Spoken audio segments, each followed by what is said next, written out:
Burns, this is your complaint. You had purchased a car. Yes. You were behind in the payments. Yes. Mr. Kimball owns a tow truck, and it is his job on behalf of lending institutions to repossess property that has not been paid for. So your car was parked either on the street or in your house. Yes, in front of my house. And this was September 25th last year. Neighbor came to you in your house and said, someone's taking your car. You got outside and you saw Mr. Kimball in his tow truck down the street with your car attached. No. Tell me where you saw his car. I observed Mr. Kimball at the end, like a block away on the passenger side of my car, removing items. At the same time, I was talking to the police when the neighbor had came and got me. I live in a high crime neighborhood area, and first thing she said, it's a black tow truck, and they took your car and went and rolled off. So the car was attached to the tow truck? Yes. That's what I said. Yes. Now, at the time, you knew that you were behind in payments on the car. Actually, I had spoken with the guy who the car. At the time, you were behind in payments on the car. You acknowledge it. Yes, here. I knew I owed something. Right. So an intelligent man would know that if you were behind in payments on the car, they may come and get it.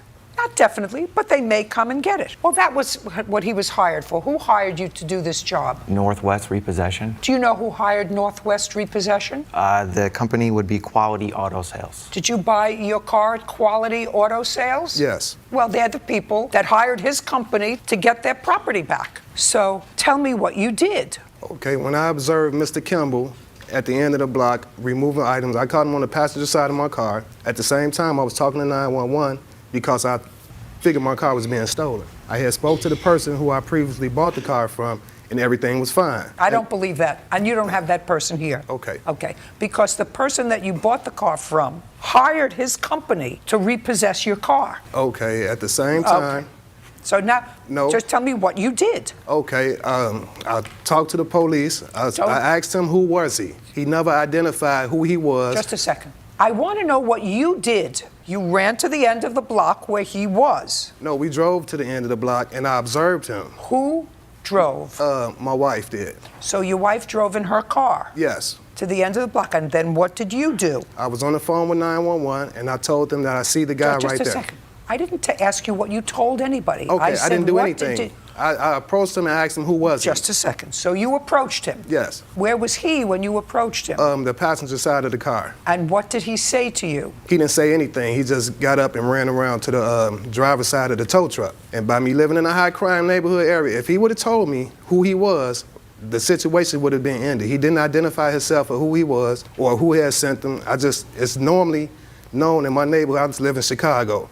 High crime area, and they known for taking cars on tow trucks and driving off. You never find your car again. I asked him who was he. He never identified himself in a professional manner. So I proceeded to talk to the police. I'm like, he right here. He tried to run around and jump in the car. When he jumped in the tow truck, he tried to close the door, and I'm like, he never identified. I'm like, who are you? I'm steady asking him, who is he? He never said anything. So I'm telling the police, next thing I know, he put the truck in drive and almost hit me with the tow truck, so I had to grab on to the handle. It's a safety bar on the side of the tow truck. When he drove off like in a high rate of speed. So I wasn't finna let him get out of my sight because he never identified himself. I feel if he would have identified himself. I know that you said that already. What I'm hearing is, and reading, Yes. that you wrote, you jumped on the sideboard. Yes. Okay, you jumped on the sideboard and held onto the sideboard. Yes. And he was driving off. Yes. At a high rate of speed. Yes. And then what happened? He veered on the south side of the street, crashing into some parked cars with me stuck in between the doors.